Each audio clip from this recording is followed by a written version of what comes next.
अमरावतीच्या राजकारणात आज शोककळा पसरली आहे। राष्ट्रवादी काँग्रेस पक्षाचे ज्येष्ठ नेते आणि उपमुख्यमंत्री अजित पवार यांच्या निधनाच्या बातमीने अमरावतीतील राष्ट्रवादीचे दोन्ही अत्यंत विश्वासू चेहरे आमदार सुलभा संजय खोडके आणि आमदार संजय खोडके अक्षरशः हादरून गेले आहेत। आम्ही पोरके झालो, आमचा परिवार गमावला, अशा शब्दात त्यांनी आपलं दुःख व्यक्त केलं। अमरावतीच्या राजकारणात आमदार सुलभा संजय खोडके आणि आमदार संजय खोडके ही दोन नावे अत्यंत महत्वाची मानली जातात। राष्ट्रवादी काँग्रेस पक्षाशी एकनिष्ठ राहणारे नेते म्हणून त्यांची ओळख आहे। आमदार संजय खोडके यांनी राष्ट्रवादी काँग्रेस अजित पवार गटात प्रवेश केल्यानंतर ते अजित पवार यांचे अत्यंत निकटवर्तीय म्हणून कार्यरत होते।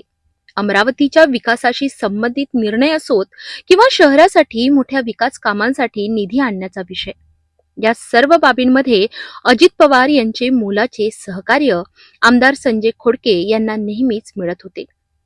अजित पवार यांच्या नेतृत्वावर असलेला त्यांचा विश्वास आणि पक्षासाठी केलेले योगदान लक्षात घेऊन नुकतीच त्यांची राष्ट्रवादी काँग्रेस पक्षाच्या संघटक महासचिवपदी नियुक्ती करण्यात आली होती।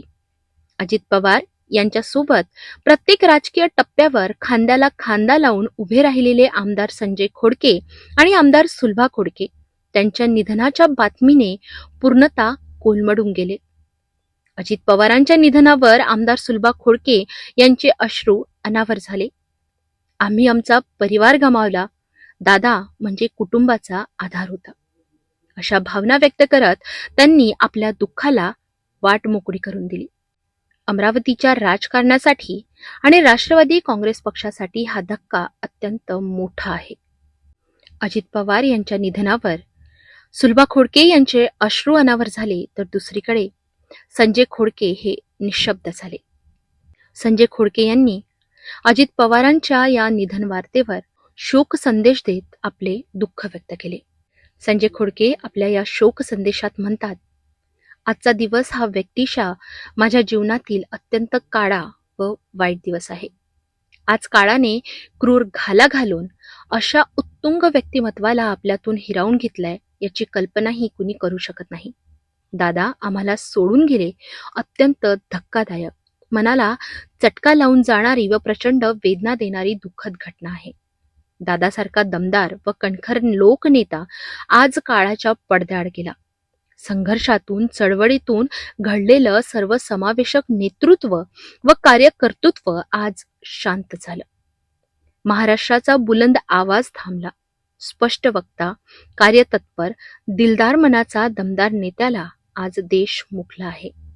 अजितदादांनी राजकारण असो, समाजकारण असो व सहकार असो, या क्षेत्रावर आपल्या कार्यकर्तृत्वाने वेगळा ठसा उमटविणारा व एक अमिट छाप सोडली आहे। महाराष्ट्राच्या राजकारणात मतभेद असले तरी मनभेद कधीही होता कामा नये। राजकारणाच्या पलीकडे जाऊन विकासाला नवी दिशा व गती देण्याची स्वप्न सदैव मनी बाळगून त्यांच्यासाठी अहोरात्र झटणारा एक जनतेच्या हक्काचा व कामाचा माणूस आज आपल्यातूनच कायमचा निघून गेलाय। देशाच्या राजकारणातील एक राजबिंड हरपले। राजकारणात व पक्षात एक पोकळी निर्माण झाली असून आम्ही आज पोरके झालो आहोत। शोकाकुल आमदार संजय खोडके, महासचिव संघटन राष्ट्रवादी काँग्रेस पक्ष। संजय खोडके यांच्या या शोक संदेशाने आधारस्तंभ, दीपस्तंभ हरपलाय। असा लोकनेता होणे नाही, असे निशब्द पण भावुक शोकमग्न संदेश आमदार संजय खोडके यांनी व्यक्त केलाय। अजित पवार यांच्या जाण्याने केवळ महाराष्ट्रच नाही तर अमरावतीच्या राजकारणातही एक मोठी पोकळी निर्माण झाली आहे।